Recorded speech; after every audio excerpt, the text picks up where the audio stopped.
Olá, então agora vamos para a nossa segunda parte do nosso estudo sobre o dihibridismo ou segunda lei de Mendel, né? Então agora nós vamos falar um pouquinho sobre o avanço desse conhecimento a respeito da segunda lei de Mendel, que são as interações gênicas, né? Então eu vou projetar aqui para a gente poder acompanhar nos slides.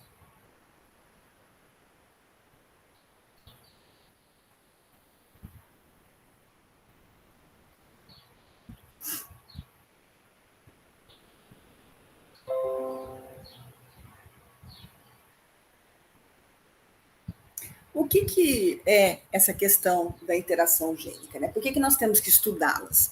Porque quando Mendel fez os trabalhos dele e até os anos de 1900, aí, a primeira década de 1900, a ideia era que um gene era responsável por uma característica. Por isso que Mendel fez seus estudos com monohibridismo, que é uma única característica, dihibridismo, com duas características, tri, tetra, polihibridismo, né? Sempre um gene, uma característica.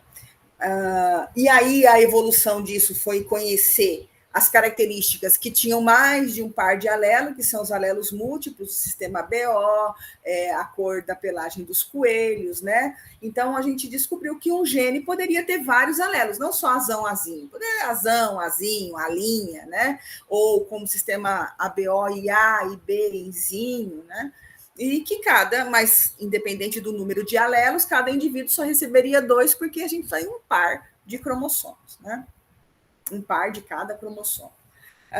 Mas com o avanço aí do conhecimento a respeito da genética, a gente descobriu também a questão da interação gênica. Um par de alelo pode ser responsável por várias características, e a gente chama isso de pleiotropia. E também a gente pode ter o contrário disso, né? Enquanto um gene dá várias características, a gente pode ter vários genes que trabalham em conjunto para dar uma única característica. Isso é chamado de interação gênica simples ou epistasia, né? Então, a interação gênica ocorre quando 2 ou mais genes, localizados ou não no mesmo cromossomo, agem conjuntamente para determinar a mesma característica. Então, são características complexas que vai ter vários fenótipos, né? Então, cor da plumagem de periquito, cor de olhos da mosca de banana, forma da crista das galinhas, né? Então, todos são exemplos de interação gênica. A interação gênica simples, ou genes complementares, que a gente chama, ocorre quando 2 ou mais pares de genes que não são alelos, né? Então, por exemplo, A e B, se associam, né, para determinar uma determinada característica, para determinar uma dada característica. Esses genes têm segregação independente, por exemplo, o azão não é herdado obrigatoriamente com o bezão, pode ser azão e bezinho, né, na formação dos gametas, mas eles trabalham em conjunto para dar uma única característica. As vias metabólicas dos produtos expressos por esses genes atuam junto, né? As enzimas ou proteínas expressas por esses genes vão atuar numa única via metabólica e formar uma única característica, né? Quais são esses exemplos? Vamos trabalhar no mais comum, que é o tipo de crista de galinha. E 2 genes estão envolvidos, o gene R e o gene E. Errão e errinho, e exão e ezinho, né? Então, nós temos aqui 4 tipos de crista de galinha. Crista rosa, que é essa primeira aqui. Crista ervilha, que é essas aqui cheias de bolinhas. Crista simples, que é essa... tô com essas invaginações aqui. E crista do tipo de noz, que é essa bolinha maior aqui na crista da galinha. Então, esses 4 tipos de crista, eles são dados por esses 2 tipos de genes em conjunto, né? A crista noz precisa ter um gene errão e um gene exão juntos. Então, perceba, errão e exão, pode ser errão, errão, errão, errinho, e exão, exão, ou exão, exinho, tem que estar junto. Um errão e um exão, pelo menos. Então, perceba que são dois genes que estão trabalhando para formar uma única característica. Não estou falando crista noz vermelha, não, crista noz. É só o formato da crista. A crista rosa, o indivíduo tem que ter um errão, pode ser errão, errão ou errão, errinho, e exinho, exinho. Não pode ter exão, porque se tiver exão e errão junto, é crista noz. Crista ervilha é errinho, errinho e um exão. Então, errinho, esão, pode ser esão, esão ou esão, esinho. E a crista simples, errinho, esinho, esinho. Então, aqui está mostrando de novo, né? A crista nós, errão e esão. Pode ser errão, esão, esão. Errão, esão, esinho. Errão, errinho, esão, esinho. Ou errão, esinho, esinho. Forma a crista nós. A crista rosa, a crista rosa tem que ter pelo menos um errão e tem que ter obrigatoriamente esinho, esinho. Então, pode ser errão, esinho, esinho. Errão, errinho, esinho, esinho. Crista rosa. A crista ervilha é errinho, e tem que ter pelo menos um esão. Errinho, esão, esão, ou errinho, esão, esinho, crista ervilha. E a crista simples, que é a crista mais comum que a gente vê nas galinhas, errinho, esinho, esinho. Então, o que se espera encontrar de um cruzamento de uma galinha de crista nós, errão, errinho, esão, esinho, com um galo de crista simples, errinho, esinho, esinho. Então, vamos ver aqui o que a gente pode encontrar. Primeira coisa, tirar os gametas. O indivíduo errão, errinho, esão, esinho vai formar 4 tipos de gametas, né? Errão, esão, errão, esinho. Errinho, esão, errinho, esinho. E o indivíduo de crista simples, que é um homozigoto recessivo, forma só um tipo de gameta. Errinho, esinho, esinho, esinho, não tem outro. Então, a gente bota só um errinho, esinho. E agora, a gente faria, né, o quadrado de Punnett, que eu não coloquei aqui, então vocês vão fazer o quadrado e colocar errão, esão, errão, esinho, errinho, esão, errinho, esinho. E na coluna, vocês podem colocar 4 errinho, esinho, ou colocar só um, porque como ele vai repetir sempre, o resultado vai ser igual, né? Então, quando vocês fizerem, vai estar lá 1/4 de errão, errinho, esão, esinho, ou 4 em 16, que vocês têm que simplificar, simplificando por 4 dá 1/4, né? De crista nós. 1/4 de errão, errinho, esinho, esinho, que é crista rosa. 1/4 de errinho, errinho, esão, esinho, crista ervilha. E 1/4 de errinho, esinho, esinho, crista simples. Lembrando, mais uma vez, se você fez um quadrado com 16 casas, vão dar 4 em 16, errão, errinho, esão, esinho. Então, como 4 e 16 são múltiplos, né? 16 é múltiplo de 4, então você vai simplificar, é obrigado. Se você simplificar por 4, vai dar 1/4, que é o que a gente tem aqui, já o resultado final, tá bom? Então, vai dar o cruzamento entre galinhas de crista de noz e galo de crista simples, vai dar os 4 tipos de cristas que a gente conhece. Outro exemplo disso é a abóbora. A abóbora ela pode ser discoide, esférica ou alongada, é tudo a mesma espécie, né? A abóbora da forma discoide, ela tem que ter um azão e um bezão. Pode ser azão, bezão, bezão, azão, bezão, bezinho, azão, azinho, bezão, bezinho, azão, azinho, bezão, bezão. A abóbora em forma de esfera, né, forma esférica, azão, ela tem que ter um azão, bezinho, bezinho, ou um bezão. Ela só pode ter um dos dois dominantes. Ela não pode ter os dois dominantes, nem azão e bezão dominante. Ela pode ter ou o azão dominante ou o bezão dominante, tá? Um dos dois. E os outros dois tem que ser recessivo. Então, pode ser azão, bezinho, bezinho, azão, azinho, bezinho, bezinho, ou azinho, bezão, bezão, azinho, bezão, bezinho. E a forma alongada, tudo recessivo. Então, ó, forma discoide, um alelo do par A dominante, pelo menos um, e um alelo do par B também dominante. Então, tem que ter A e B dominante pelo menos uma vez, tá? Pode ter os 4? Pode. Azão, bezão, bezão? Pode. Mas pelo menos uma vez o azão e o bezão tem que estar juntos dominante. A forma esférica, ele tem que ter um alelo dominante, ou do par A ou do par B. Então, pode ser azão, bezinho, bezinho, azão, azinho, bezinho, bezinho, azinho, bezão, bezão, azinho, bezão, bezinho. Então, um dos dois tem que ter um alelo dominante. Pode ter A e B dominante? Não, porque aí é discorde. E a alongada, tudo recessivo, azinho, bezinho, bezinho. Então, também dá para fazer diferentes cruzamentos aí.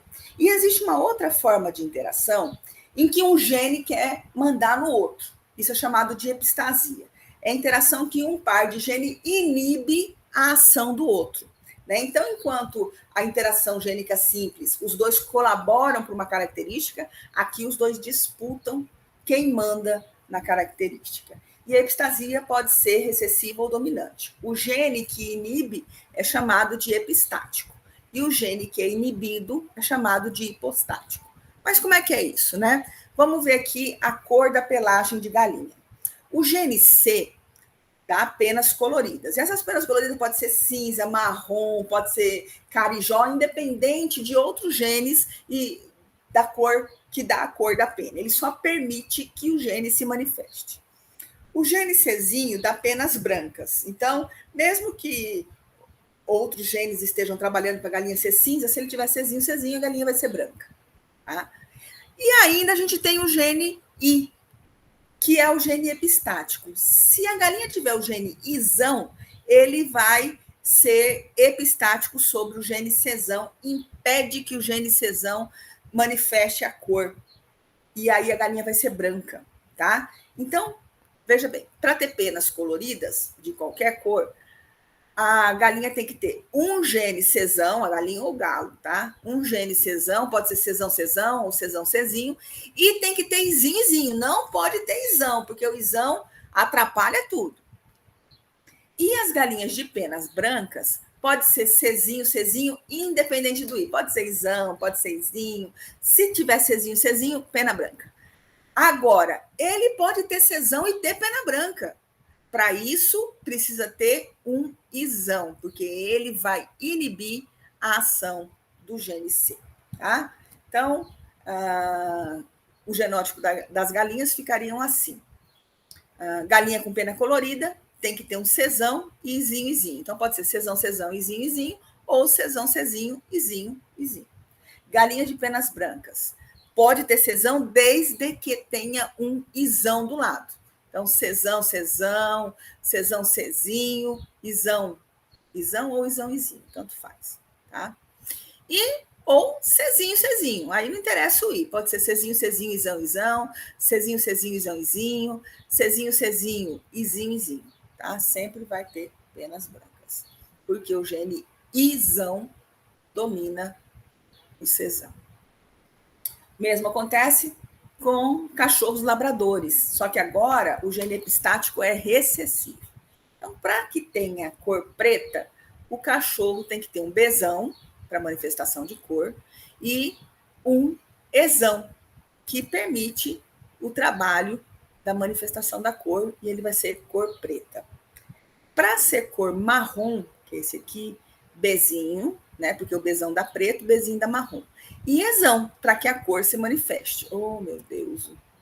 Para que a cor se manifeste. Então, Bzinho, Ezão, ou Bzinho, Ezão, cor marrom.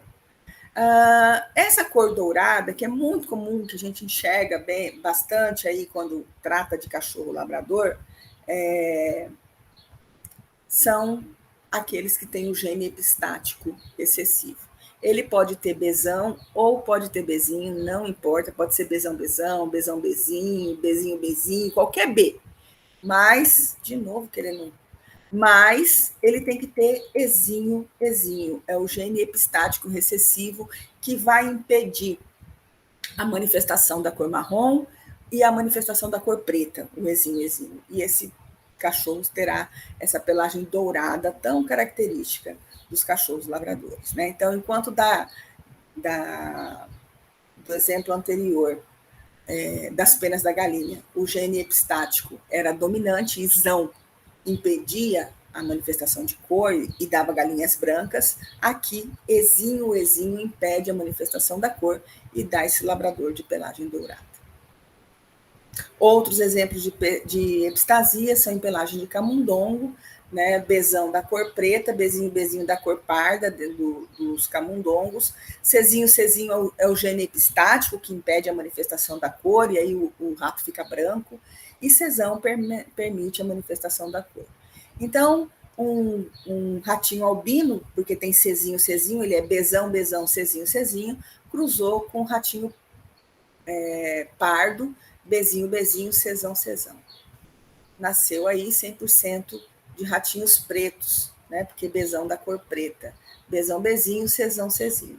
E esse Bzão, Czinho, Bzão, Bzinho, Czão, Czinho foi cruzado com o irmão da sua prole, também Bzão, Bzinho, Czão, Czinho. Então, se vocês fizerem esse cruzamento lá no quadradinho de Punnett, vocês vão encontrar 9 em 16, Bzão, alguma coisa, pode ser Bzão, Bzão, ou Bzão, Bzinho, e Czão, Czão, Czão, ou Czão, Czinho, que são os camundongos pretos.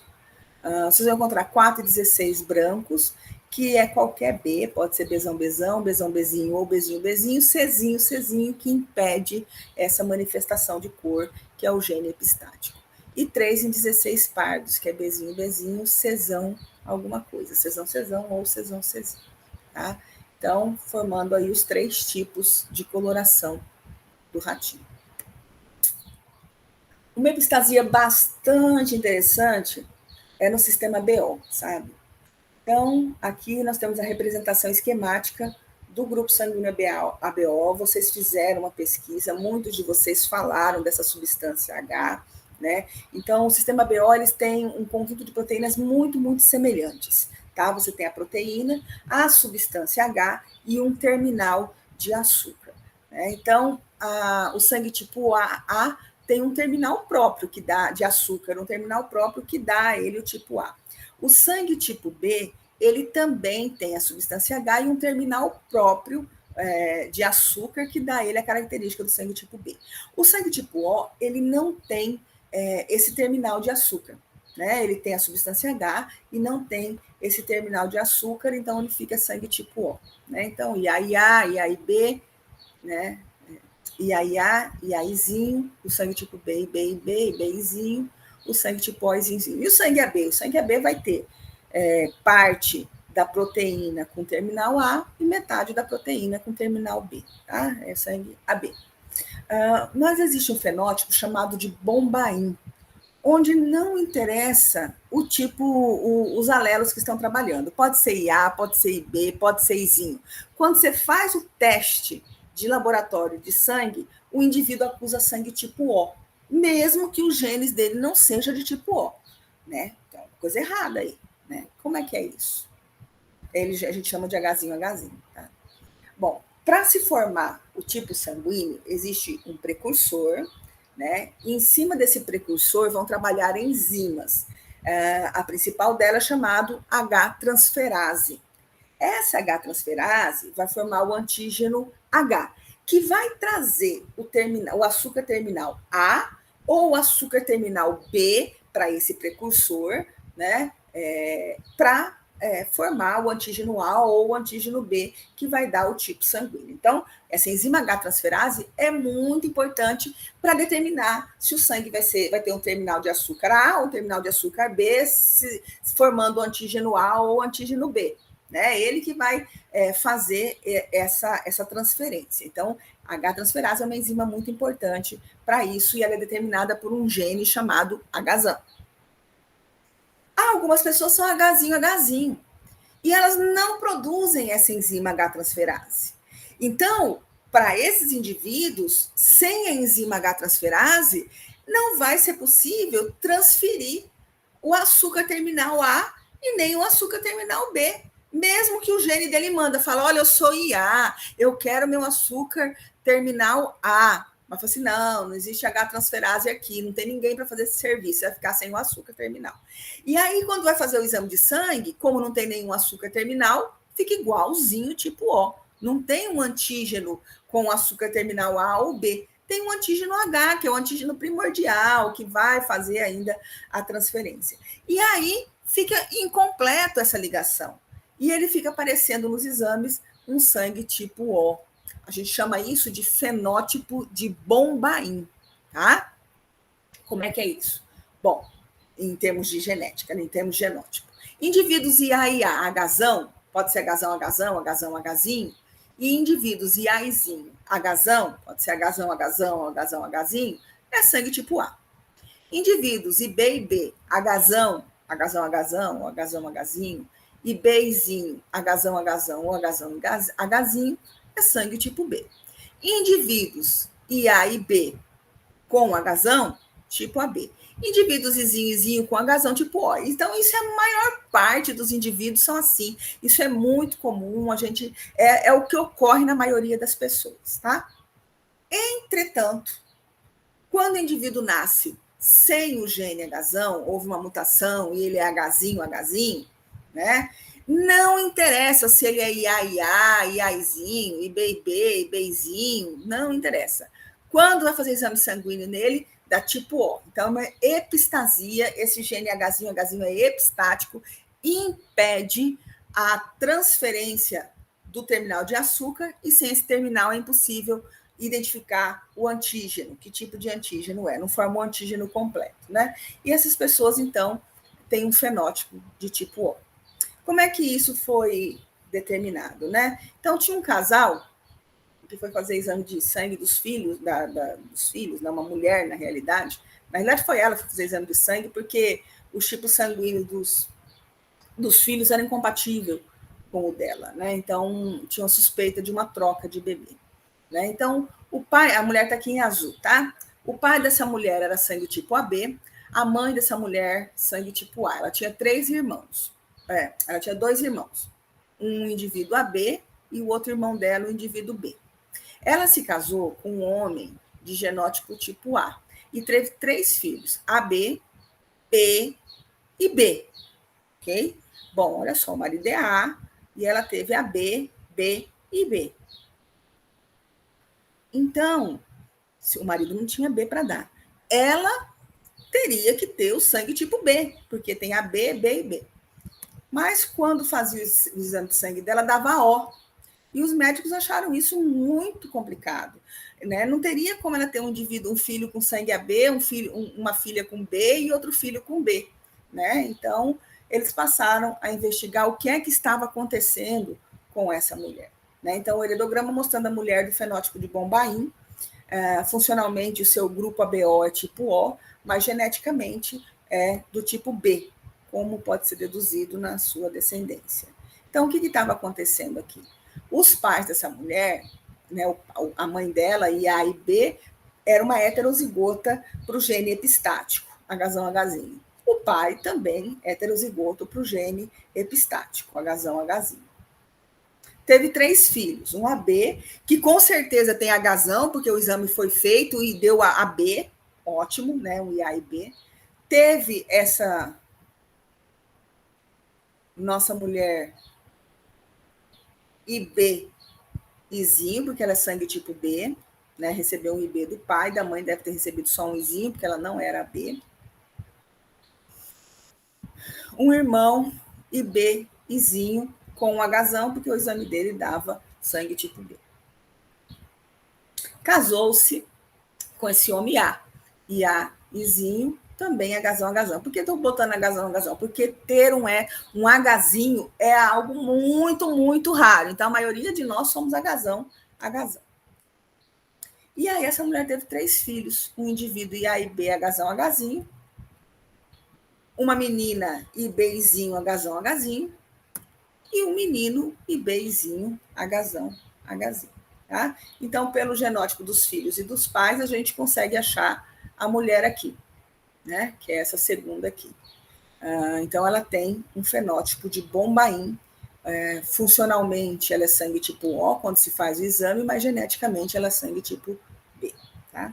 Como os filhos, nenhum herdou Hzinho, todos eles, o sangue dá o tipo exato, né, do que é. E o dela é chamado de fenótipo de Bombaim, porque ela é uma mulher indiana que morava na cidade de Bombaim, né, lá na Índia. E a pleiotropia, como eu falei lá no comecinho, é o contrário dessa epistasia, ou da interação gênica, onde vários genes se juntam para dar uma única característica. A pleiotropia é quando um par de alelo, ele participa de uma via metabólica que dá muitas características, sabe? Então, ele tem um efeito múltiplo. Geralmente está ligado com síndromes, com doenças, com anomalias. Por exemplo, síndrome de Laurence-Moon é um alelo defeituoso e a pessoa que é portadora da homozigose desse alelo tem obesidade, oligofrenia, que é um distúrbio mental, polidactilia e que é o nascimento de um dedo a mais, hipogonadismo, que é o subdesenvolvimento das gônadas, né, testículo, ovário, enfim. Tem a síndrome de Marfan, que também é um alelo, e os portadores desse alelo, acho que é recessivo, têm defeito cardíaco, problemas visuais e aracnodactilia, né,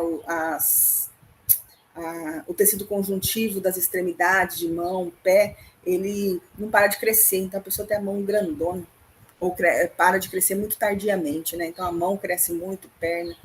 Fenilcetonúria, que é detectado pelo teste do pezinho, é um alelo também, mas a criança que nasce com a fenilcetonúria, se não tomar, se não fizer a dieta adequada, ao crescer, ela vai ter uma deficiência mental, convulsões, icterícia, queda de cabelo, urina muito concentrada, tudo isso é o efeito de um par de alelo recessivo só, tá? Mas é detectado no teste do pezinho. Se fizer a dieta correta, não tem problema, a criança cresce normalmente sem essas características.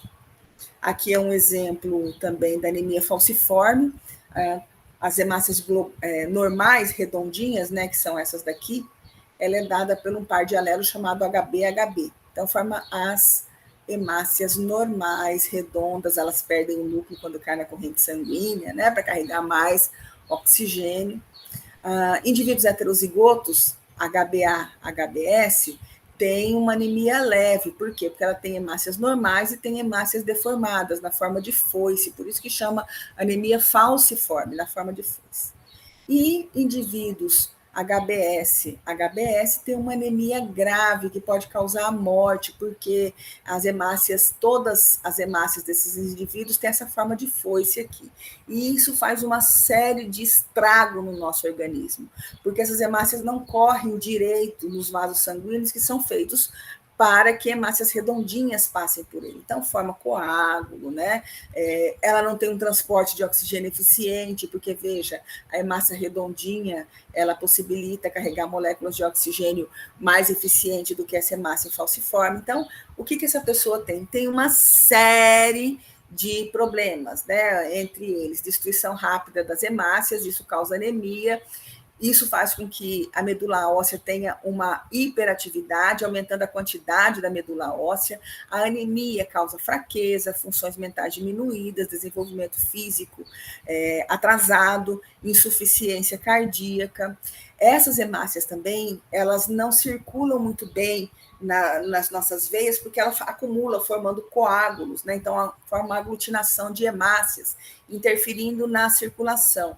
Isso faz com que tenha suprimento deficiente de sangue no corpo, que provoca alterações cardíacas, alterações pulmonares, alterações de juntas e músculos, causando reumatismo, alterações cerebrais, causando paralisia, alterações gastrointestinais, causando dor abdominal, alterações renais, causando insuficiência renal.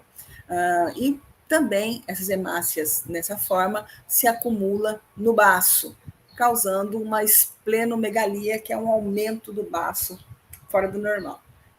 O que acontece? A pessoa acaba vindo a óbito se não fizer transfusões de sangue rotineiras, né? Sempre, porque essas hemácias são prejudiciais. O heterozigoto, ele sobrevive, mas ele sobrevive também com transfusão sanguínea frequente, não tanto quanto quem tem anemia grave, que tem que fazer muita transfusão e o organismo acaba não resistindo e vindo a óbito, tá? Quem é o homozigoto HBS vem a óbito, e o heterozigoto sobrevive, mas fazendo aí um tratamento, tá? Então, você vê, um alelo, a presença, né, de um único alelo, HBS, né, um parzinho, causa todas essas complicações. Nós temos aqui 3 exercícios para vocês resolverem, né? Na aula que vem, a gente corrige esses exercícios, tá? Então, vamos parar aqui para a apresentação. Então, são essas dois slides que vocês têm que assistir, né, e resolver esses exercícios para a gente. Na próxima aula, a gente resolve eles aí. Qualquer dúvida, entrar em contato pelo WhatsApp. Até mais. Tchau, tchau.